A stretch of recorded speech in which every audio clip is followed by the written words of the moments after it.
निधि अपने ससुराल में बहुत खुश थी। वो सुबह सुबह तैयार होकर खुद से बात करती है।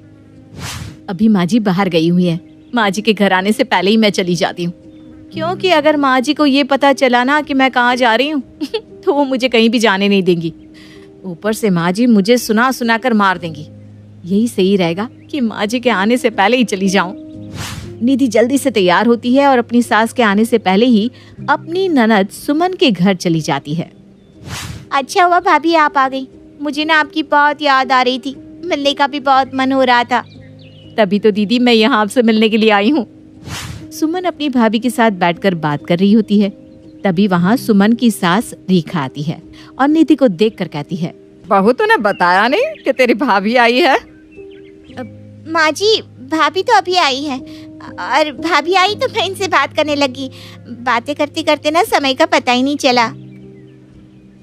वैसे मानना पड़ेगा तेरी भाभी को, तेरी भाभी है तो बहुत सुंदर। अच्छा बहू, तू अपनी भाभी की खातिरदारी करेगी या फिर ऐसे ही बिठाकर बातें करती रहेगी?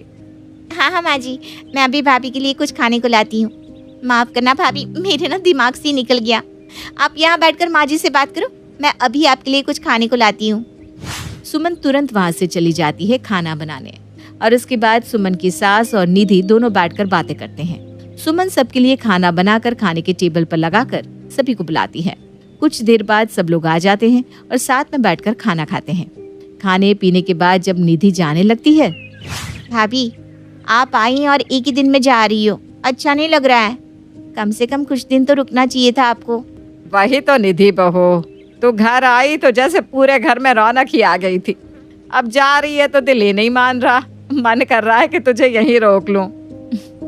माँ जी मुझे भी बहुत अच्छा लगा आप सबसे मिलकर। लग ही नहीं रहा कि मैं आप सबसे पहली बार मिल रही हूँ। ऐसा लग रहा है कि हम तो हर रोज मिलते ही रहते हैं। ये बात तो तूने बिल्कुल सही कही बहू। वैसे नई बहू तो कहीं आती जाती है नहीं, लेकिन तूने यहाँ आकर बहुत अच्छा किया। सुमन को भी काफी दिनों से बहुत अकेला महसूस हो रहा था। अब सुमन को भी अच्छा लग रहा होगा, क्यों बहू? हाँ माँ जी। वैसे भाभी अब कब आना होगा यहाँ पर? देखते हैं, अब जब भी यहाँ आना हुआ ना तो रुक कर ही घर जाऊंगी, लेकिन अभी मुझे चलना चाहिए, बहुत देर हो गई है। वहाँ माँ जी भी मेरा इंतजार कर रही होगी। ठीक है बहू, ध्यान से जाना। सबसे मिलने के बाद निधि वापस अपने ससुराल चली जाती है, जहाँ निधि की सास रमा उसका इंतजार कर रही थी। वो जैसे ही घर में कदम रखती है, रमा बौखलाते हुए कहती है, बहू तो क्या भूल गई है कि अब तेरी शादी हो गई है? तो अब कोई कंवारी नहीं है जो कहीं भी घूमती रहेगी। तेरी शादी को अभी 1 ही महीना हुआ है और तू इस तरह हर जगह घूम रही है। वैसे जरा बताएगी तू गई थी कहाँ, वो भी मुझे बिना बताए? माँ जी वो मैं ना सुमन दीदी के घर गई थी उनसे मिलने। मेरा उनसे मिलने का बहुत मन कर रहा था ना, इसलिए। क्या तू मेरी बेटी के ससुराल चली गई, वो भी मुझे बिना कुछ बताए? अरे तेरी शादी को अभी महीना भर हुआ है और तू यहाँ वहाँ घूमने लग गई। तू जानती नहीं क्या कि नई बहू को कम से कम 1.25 महीने कहीं नहीं जाना होता है? माँ जी मैं कोई यहाँ वहाँ तो घूम नहीं रही थी, मैं तो बस अपने ननद के ससुराल ही गई थी। तू तो मेरी बेटी के ससुराल चली गई, लेकिन तूने ये नहीं सोचा कि तेरे वहाँ जाने से वहाँ पर सब लोग क्या सोच रहे होंगे। मेरी बेटी को न जाने क्या क्या सुनना पड़ रहा होगा, और न जाने लोग कैसी बातें बना रहे होंगे कि अभी बहू को महीना भर हुआ नहीं और वो इधर उधर घूमने लगी। अरे कटवा दी तूने मेरी नाक। माँ जी आप ना कुछ ज्यादा ही सोच रही हो। मैं वहाँ गई थी जरूर, लेकिन वहाँ जाने से सबको अच्छा ही लगा। यहाँ तक कि सुमन दीदी की सास ने तो मेरी तारीफ भी बहुत की। मुंह पर तो हर कोई तारीफ ही करता है बहू, कोई किसी के मुंह पर बुराई थोड़ी ना करेगा। लेकिन तेरी पीठ पीछे ताने तो मेरी बेटी को ही सुनने पड़ रहे होंगे ना। बेचारी मेरी बेटी। माँ जी मैं आपकी बेटी के लिए ही तो उनके घर गई थी। बहू तो अब अपनी गलती को ऐसे बातें बनाकर ढक मत। मुझे तो ये समझ में नहीं आ रहा कि तुझे मेरी बेटी के ससुराल जाने की जरूरत क्या पड़ गई। अरे घर पर तुझे कीड़े काट रहे क्या? माँ जी आप ना कुछ ज्यादा ही गुस्सा कर रही हो। अपनी बेटी से ही पूछ लो, मैं वहाँ कुछ गड़बड़ करने नहीं गई थी जो आप मुझे इतना सुना रही हो। क्या पूछो अपनी बेटी से? तू तो करके आई ना जो तुझे करना था। मुझसे पूछना भी जरूरी नहीं समझा तूने? तुझे तो हमेशा अपनी मन की ही करनी है। अरे लेकिन माँ जी। लेकिन क्या बहू, तुझे वहाँ किसी ने बुलाया ही नहीं। जब तुझे किसी ने बुलाया नहीं था तो तू मुंह उठाकर वहाँ चली कैसे गई? खुद की और हमारी दोनों की ही बेइज्जती करवा दी तूने। अब मिल गई ना खुशी तुझे। रमा अपनी बहू को बहुत खरी खोटी सुनाई जा रही थी और निधि की एक भी बात सुनी नहीं रही थी। निधि को अपनी सास की बातों का बहुत ज्यादा बुरा लगता है और वो वहाँ से अपने कमरे में रोते हुए चली जाती है। तभी वहाँ रमा का बेटा दीपक आता है और ये सब सुनकर कहता है, माँ बस भी करो। आप जिसको इतना सुना रही हो ना, आपको पता भी है आज उसकी वजह से आपके लिए कितनी अच्छी चीज हुई है। मेरे लिए क्या अच्छी चीज होगी? मेरी बेटी के ससुराल में तो मुंह दिखाने लायक छोड़ा नहीं तेरी बीवी ने, और तू कह रहा है कि अच्छी चीज होगी। माँ भूल गई क्या जिस बेटी के बारे में आप इतना बोल रही हो? जब कुछ दिन पहले उसने आपसे पैसे मांगे थे तो आपके पास उसे देने के लिए पैसे नहीं थे, और जब आपने मुझसे मांगे तो मेरे पास भी नहीं थे। हाँ तो क्या हुआ? मेरी बेटी ने पैसे क्या मांग लिए? बहू तो सीधा उसके ससुराल ही चली गई। अरे उसकी ससुराल जाकर बहू ये जताना चाह रही थी क्या कि उसने पैसे मांगकर कितनी बड़ी गलती की है? यही तो कह रहा हूँ माँ, मैं निधि कोई अपनी मर्जी से नहीं गई थी और ना ही वो किसी को ये जताने गई थी कि सुमन ने पैसे मांगकर गलती की है, बल्कि निधि आपकी बेटी के ससुराल उसकी मदद के लिए गई थी। निधि के पास पैसे थे तो वो खुद गई थी सुमन को पैसे देने। तू झूठ बोल रहा है। तू बस अपनी बीवी को बचाना चाहता है, इसीलिए ये सब मनगढ़ंत कहानी बना रहा है। पर मुझे इन सब पर विश्वास नहीं है, समझा तू? माँ मुझे आपसे झूठ बोलकर कुछ नहीं मिलने वाला। मैं आपसे सच बोल रहा हूँ, वो सच जो मुझे निधि ने बताने से मना किया था। लेकिन आपकी ये हरकतें देखकर मुझसे अब और चुप नहीं रहा गया। लेकिन सच जाने के बाद भी आपको झूठ लग रहा है। ऐसा करो, आप खुद अपनी बेटी या बेटी के ससुराल वालों से पूछ लो। सारी बात पता चलने के बाद रमा को अपनी गलती का एहसास होता है और उसे अपने किए पर काफी पछतावा भी होता है। वो निधि से माफी मांगने के लिए उसके कमरे में जाती है जहाँ निधि रो रही थी। ये देखकर रमा कहती है, बहू सच में तू बहुत ही ज्यादा अच्छी है। तू इस घर के बारे में कितना कुछ सोचती है, हमेशा घर का भला चाहती है, लेकिन मैंने आज तुझे इतना कुछ सुनाकर बहुत गलत किया। मुझे माफ कर दे बहू। नहीं माँ जी, आपने कुछ गलत नहीं किया और मुझसे माफी मांगकर मुझे शर्मिंदा मत कीजिए। वैसे मैं वहाँ सिर्फ ननद जी की मदद के लिए गई थी, लेकिन आपने तो मुझे ऐसे सुनाया जैसे मैं वहाँ ननद जी का घर तोड़ने गई थी। बहू मैं बस इसलिए गुस्सा हो गई क्योंकि बेटी के ससुराल से कोई बुलावा नहीं आया था, और ऐसे किसी के भी घर बिन बुलाए जाना अच्छा नहीं लगता। ऊपर से तेरी नई नई शादी हुई है, वहाँ पर सब लोग तेरे बारे में क्या सोच रहे होंगे क्या नहीं, बस यही सोच के मैं भड़क गई थी। माँ जी, अब भी आपको यही दिख रहा है कि मैं आपकी बेटी के ससुराल में बिन बुलाए चली गई? सच में मेरी ही गलती है, मुझे नहीं जाना चाहिए था। खैर कोई बात नहीं। निधि को अपनी सास की बातों का बुरा तो लगता है पर वो कुछ नहीं कहती। उसी शाम सुमन अपनी सास के साथ निधि के घर आती है और आते ही निधि को गले लगा लेती है। थैंक यू भाभी, सच में आपकी वजह से मेरी बहुत मदद होगी। आप नहीं होती तो न जाने क्या होता मेरा। ननद जी आप यहाँ कैसे? और माँ जी आप भी इनके साथ यहाँ कैसे? हमने तो बुलाया नहीं आप लोगों को। आप यहाँ बिना बुलावे कैसे आ सकते हैं? ऐसे अच्छा थोड़ी ना लगता है। बहू ये क्या बोल रही है? ये सुमन की सास है, और तू सुमन की सास से ऐसे कैसे बोल सकती है? वो क्या सोचेंगी हमारे बारे में? माँ जी ये क्या बात हुई? अरे जब मैं सुमन दीदी के घर गई थी तब भी आपने यही कहा था ना कि बिना बुलाए कहीं जाना नहीं चाहिए। न जाने मेरी बेटी के ससुराल वाले क्या सोच रहे होंगे। अब जब ये लोग हमारे घर आए तो हमें भी यही सोचना चाहिए ना। अरे हमें भी तो सोचने का मौका मिलना चाहिए ना। ये सब क्या हो रहा है? कोई हमें कुछ बताएगा? माँ जी अब आप ही बताओ। मेरी सास कह रही है कि मैं आपके घर बिन बुलाए चली गई तो आप लोग मेरी पीठ पीछे बात कर रहे होंगे, तो आप भी बिन बुलाए आए हो, ऐसे अच्छा नहीं लगेगा ना। लो भाई कर लो बात। अपनों के घर भी आने के लिए इजाजत की जरूरत होती है क्या? बेटी के ससुराल बहू आए या बहू के ससुराल बेटी, हमें कोई दिक्कत नहीं है भाई। रेखा की बात ने रमा को सच में अपनी गलती का एहसास करवा दिया था। जिसके बाद रमा सबके सामने निधि से माफी मांगती है और उनका पछतावा देख निधि अपनी सास को माफ भी कर देती है। सास की अनोखी बीमारी। आरती की अभी नई नई शादी हुई थी और वो बहुत खुश थी क्योंकि उसे बिल्कुल वैसी ही सास मिली थी जैसा वो चाहती थी। पर ये क्या, शादी के अगले दिन ही उसकी सास सोना उसके कमरे में आकर उस पर बरसने लगती है। करम जली कहीं के, सुबह के 10 बज गए हैं और तू अभी तक आराम से घोड़े बेच कर सो रही है। तेरे माँ बाप ने तुझे कुछ सिखाया नहीं क्या? अपनी सास की ऊंची आवाज सुनकर बेचारी आरती डरती हुई उठ जाती है और अपनी सास का रौद्र रूप देखकर उसके पैरों तले जमीन खिसक जाती है। शादी से पहले माँ जी कितनी अच्छी थी, शादी होते ही माँ जी को क्या हो गया? ये अपना रौद्र रूप मुझे इतनी जल्दी क्यों दिखा रही हैं?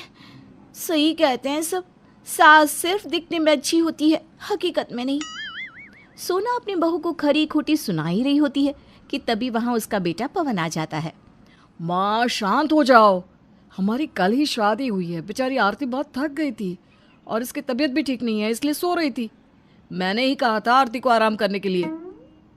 मैंने सोचा था बहू के आने के बाद घर के काम बहू करेगी, पर यहाँ तो शादी के बाद भी मुझे ही घर के सारे काम करने पड़ रहे हैं।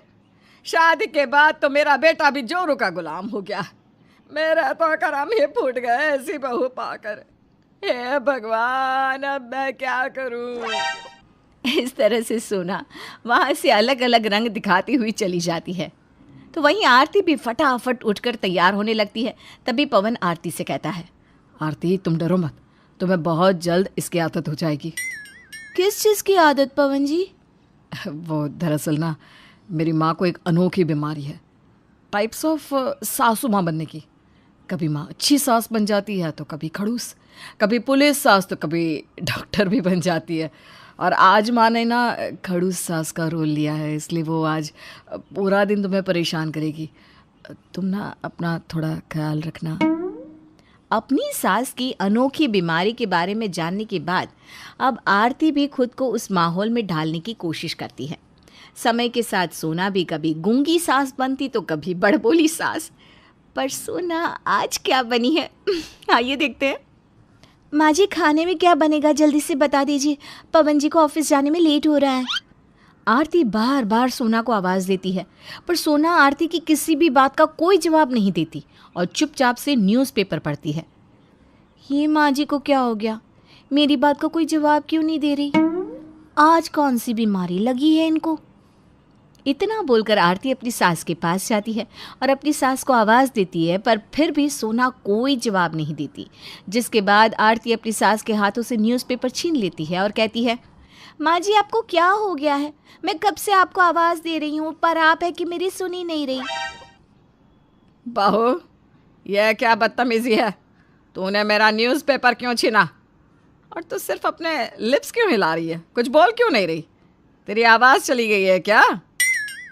अब आरती समझ जाती है कि आज उसकी सास बहरी सास बनी है, इसलिए आरती आज अपनी सास से कोई बात नहीं करती। अब इसी तरह से आए दिन सोना कुछ ना कुछ बनती और एक दिन फिर सोना पुलिस वाली बन जाती है।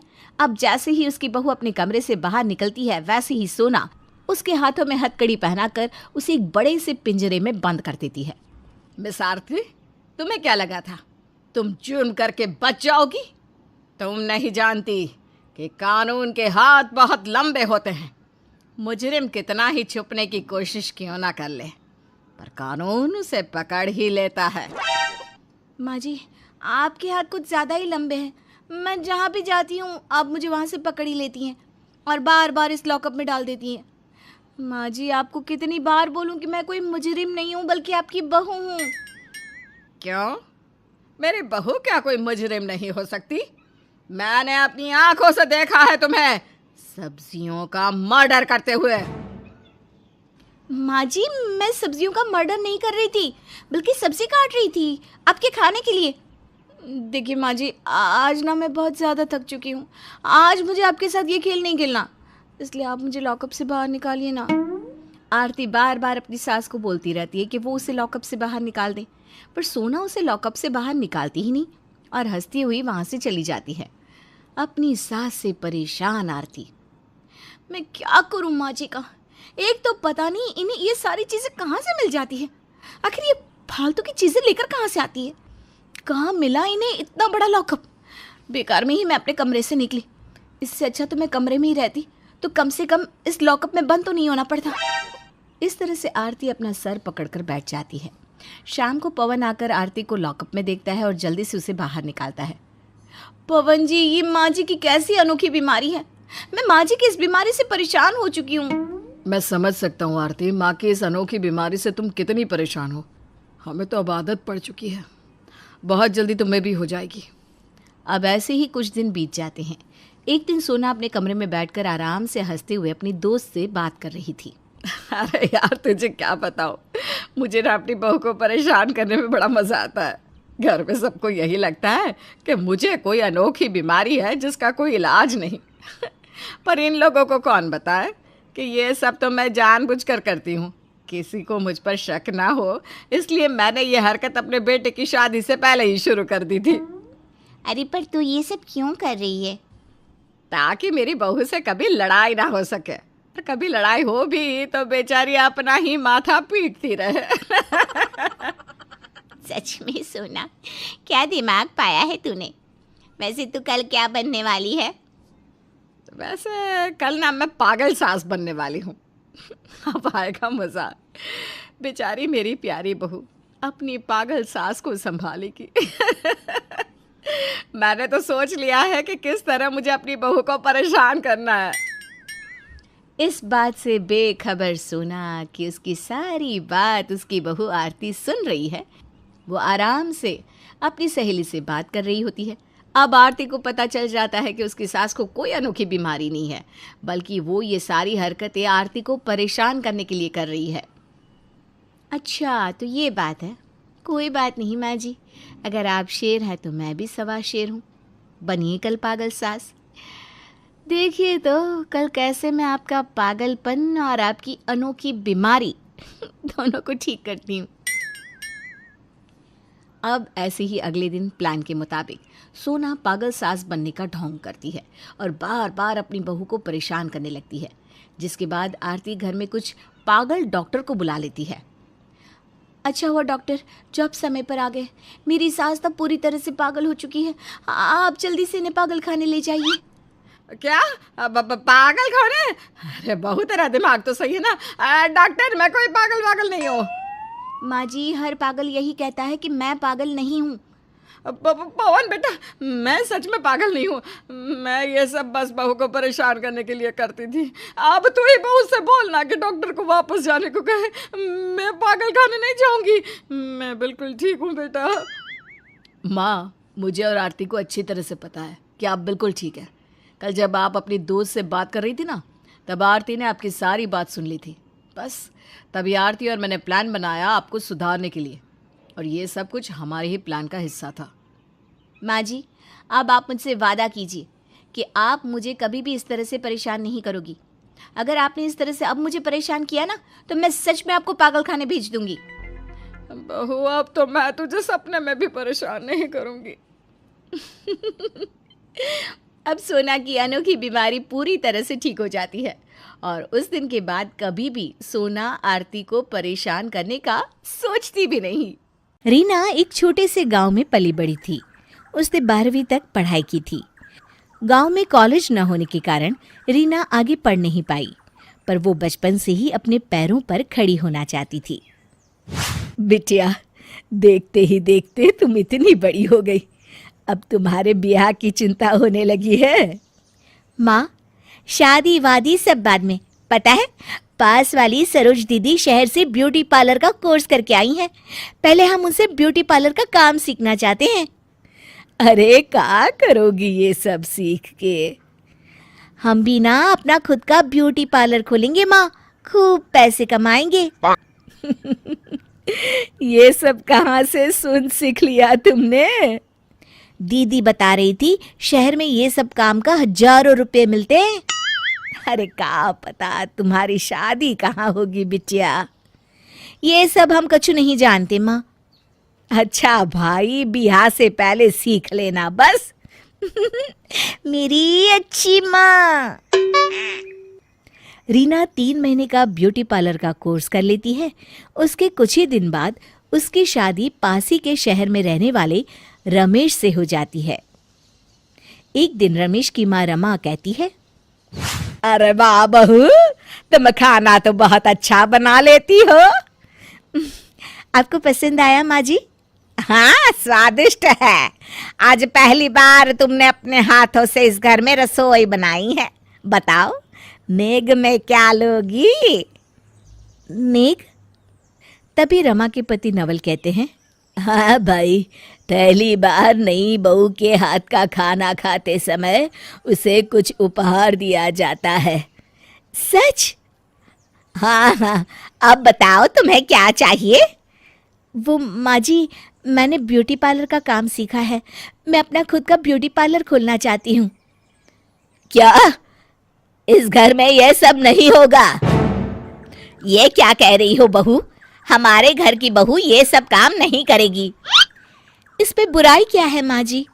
अभी ये बात छोड़ो ना रीना, शांति से खाना खाओ। रमेश और रीना अपने कमरे में बैठे हैं। तुम्हें खामखा ऐसी बात करने की क्या जरूरत थी, जो माँ बाबूजी इतना नाराज हो गए। अरे आप भी ना, इसमें बुराई क्या है? अरे पर मैं अच्छा खासा कमाता हूँ, तुम्हें क्या जरूरत है कुछ काम करने की? आप अकेले कमाते हैं, हम दोनों काम करेंगे तो जिंदगी बेहतर हो जाएगी। देखो, मुझे कोई परेशानी नहीं है, पर माँ बाबूजी को मनाना तुम्हारा काम है। लगता है माँ सही कहती थी। मेरा ब्यूटी पार्लर खोलने का सपना कभी पूरा नहीं हो पाएगा। रीना यही सब सोचते सोचते सो जाती है। अगली सुबह, देखो रीना, तुम एक अच्छी बहू बनकर रहो। हम तुम्हें किसी चीज की कमी नहीं होने देंगे, पर ये पार्लर की बात अपने दिमाग से निकाल दो, ठीक है? पर माँ जी, बस, मुझे और कुछ नहीं सुनना। कई दिन बीत जाते हैं। रीना मायूस होकर अपने आप को समझा लेती है। एक दिन शाम को रमेश दफ्तर से जल्दी घर आ जाता है। जल्दी आ गया बेटा? बहुत परेशान लग रहा है, क्या हुआ? माँ, मेरी नौकरी चली गई। क्या? कैसे बेटा? कंपनी को घाटा हो गया माँ, एक साथ कई लोगों को नौकरी से निकाल दिया गया। हे भगवान, अब क्या होगा? रमेश को कई दिनों तक नौकरी नहीं मिलती। घर में पैसों की तंगी होने लगती है। माँ जी, आस पड़ोस की औरतों को घर में ही बुलाकर अपना पार्लर का थोड़ा बहुत काम कर लूं। मुश्किल समय में 4 पैसों की जुगाड़ हो जाएगी। पैसों की जरूरत तो है बहू, पर तेरा ऐसे काम करना। तो क्या हुआ माँ जी, कोई काम छोटा बड़ा नहीं होता। अच्छा चल ठीक है। रीना घर के बाहर ब्यूटी पार्लर का बोर्ड लगा देती है और घर में ही एक कुर्सी और मेज लगाकर पार्लर का काम शुरू कर देती है। सुनिए जी, आप ज़रूरी सामान सही भाव में देखकर अगर ला दे, कुछ पर्चे बनवाकर छपवा दें, तो शायद ज़्यादा लोग आने लगेंगे। हाँ हाँ बिल्कुल, इससे मेरा मन भी लगा रहेगा। कल से ही मैं भी तुम्हारे ब्यूटी पार्लर का पार्टनर बन जाता हूँ। आप पार्टनर क्यों, मालिक बन जाइए, बस ये काम चल पड़े। कोशिश करते हैं। जब तक कोई नौकरी नहीं है, मैं भी अपनी मार्केटिंग की खूबी यहाँ आजमा लेता हूँ। देखते ही देखते उसकी अच्छी आमदनी होने लगती है और पैसे की तंगी खत्म हो जाती है। 2 महीने बाद, बहू, तुम्हारी इस खूबी की बदौलत हमने कठिन समय को हंसते हंसते गुजारा है। हाँ, अब रमेश से कह के पास ही तुम्हारा ब्यूटी पार्लर भी खुलवा देंगे। सच माँ? हाँ बेटी, मैंने तो जमीन भी देख ली है पार्टनर। शिक्षा, कोई भी काम छोटा नहीं होता। हर किसी को स्वावलंबी बनने का प्रयास करना चाहिए। ये कहानी है सुंदरगढ़ में रहने वाली रीना की। रीना के पास एक विशेष तरह की माला थी, जिसे पहनकर वो किसी भी निर्जीव वस्तु से बात कर सकती थी। कभी सब्जियां, कभी टेबल, तो कभी पक्षी। सभी रीना से बातें किया करते थे। रीना की शादी हो जाती है और वो अपने ससुराल आ जाती है, जहाँ एक दिन रीना माला निकालकर पहन लेती है। बहुत दिनों से मैंने ये माला नहीं पहनी, देखती हूँ यहाँ की वस्तुएं कैसे बात करती हैं। कि तभी सामने रखी अलमारी बोल पड़ती है। अरे रीना, कितने दिनों से तुमने बात नहीं की। मुझे तो तुम्हें बहुत सारी बात बतानी है। अच्छा, कौन सी बात? क्या हुआ? सब ठीक तो है ना? कोई दिमाग परेशान तो नहीं कर रहा? अरे मेरी परेशानी की छोड़ो, जरा अपना सोचो। रोज तुम पार्क में टहलने जाती हो तो तुम्हारी सास मुझे खोलकर तुम्हारी पर्सनल डायरी पढ़ती है और तुम्हारे मेकअप का सामान भी इस्तेमाल करती हैं। तभी मेकअप और डायरी भी एक साथ बोल पड़ते हैं। हाँ, अलमारी बहन सही कह रही है रीना। हाँ, अलमारी बहन सही कह रही है रीना। ओह, ये तो बड़ी गलत बात है। अभी जाकर पूछती हूँ। माँ जी, क्या बात है? आपको शर्म नहीं आती? रोज मेरी अलमारी खोलकर मेरी डायरी पढ़ती हैं और तो और मेरा मेकअप भी सारा खराब कर देती हैं। सास हैरानी और गुस्से के साथ जवाब देती है। पागल हो गई हो क्या रीना? क्या सबूत है कि मैं तुम्हारी डायरी पढ़ती हूँ, है या तुम्हारी अलमारी छूती हूँ? अब इस बात का जवाब रीना क्या देती? कैसे बताती सास को कि उसे ये सारी बात अलमारी ने खुद बताई है? वो चुपचाप वहां से चली जाती है। तो वहीं सास मन ही मन रीना के उस जादुई हार के बारे में सोच रही होती है। क्या हार है रीना के गले में? मैंने तो इतनी बार उसकी अलमारी खोली, लेकिन ये हार पता नहीं कहाँ रखा था इसने। कोई बात नहीं, कल तो मैं हार लेकर ही रहूंगी। अगले दिन रीना जैसे ही पार्क के लिए निकलती है, उसकी सास उसके कमरे में जाकर उसकी अलमारी खोलती है, लेकिन उसे वो हार कहीं नहीं मिलता है। सास परेशान होकर बाहर निकल जाती हैं और ड्राइंग रूम में सब्जी काटने लगती है। पता नहीं इतना सुंदर हार कहाँ से लेकर आई है। पूरी अलमारी छान ली, कहीं भी हार नहीं मिला। तभी रीना पार्क से वापस आ जाती है और रीना के गले में वो हार होता है। रीना को देखते ही थाली में रखा बैंगन उछल पड़ता है। रीना रीना, तुम्हारी सास तुम्हारी अलमारी खोलकर कोई हार ढूंढ रही थी। रीना को बैंगन की बात सुनकर गुस्सा आ जाता है और वो अपनी सास के सामने बैंगन से बातें करने लगती है। क्या कहा तुमने? इन्होंने आज फिर से मेरी अलमारी खोली और मेरा हार ढूंढ रही थी? ये तो हद है। रीना की सास उसकी बात सुनकर आश्चर्य में पड़ जाती है, लेकिन वो अपनी बात पर अड़ी रहती हैं। अरे मैं क्या करूंगी तुम्हारी अलमारी छूकर? और इतना ही है तो ताला लगा कर जाया कर। पहले ये बता कि तू बातें किससे कर रही थी? कौन है जो तेरे कान भर रहा है? कहीं घर में तूने कैमरा वैमरा तो नहीं लगा रखा है? मैं क्यों लगाने लगी कैमरा? पर आप सुधर जाइए। तभी बीच में बैंगन फिर बोल पड़ता है। अरे रीना, अपनी सास को बोलना आज मुझे अच्छे से पकाए, खाने वालों को मजा ही नहीं आता है। गुस्से से लाल रीना बैंगन को डांटकर अंदर चली जाती है और सास एक बार फिर हैरानी से देखने लगती हैं कि आखिर ये किससे बात करती है। रीना की सास को लगता है कि उसकी बहू पर किसी चुड़ैल का साया है, जो उसके घर में ना रहकर भी सारी बात पता चल जाती है और वो न जाने किससे बात भी करती है।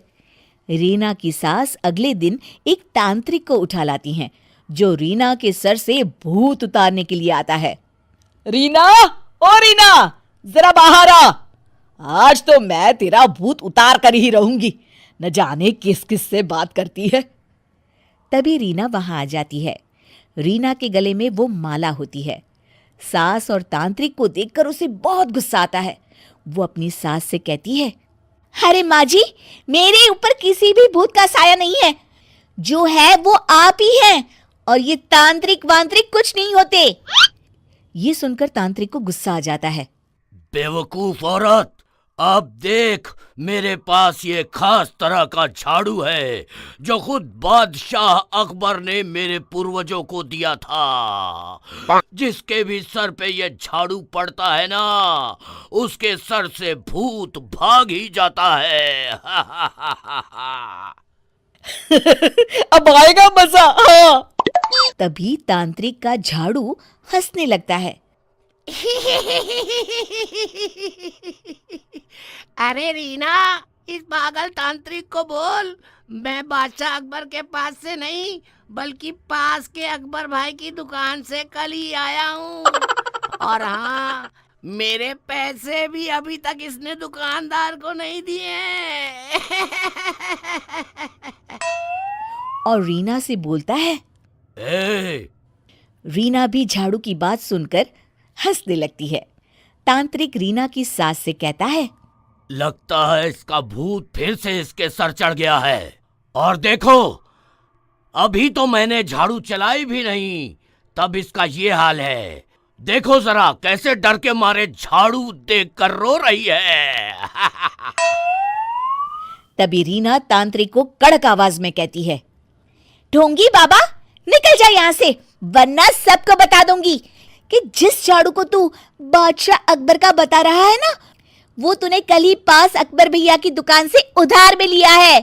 तांत्रिक रीना की बात सुनकर घबरा जाता है और भागने लगता है। अरे माँ जी, इस पर तो सच में किसी बड़ी चुड़ैल का साया है, मैं इसे नहीं ठीक कर सकता। भागो। इतना कहकर वो वहां से भाग जाता है। रीना की सास बड़े ही प्यार से रीना से कहती हैं, अरे रीना बिटिया, मैं तो बस मजाक कर रही थी, तू तो बड़ी समझदार बहू है। भगवान सभी को तेरे जैसी बहू दे। इतना कहकर रीना की सास जाने लगती है और उसके पीछे घर के सारे सामान रीना के साथ जोर जोर से हंसने लगते हैं।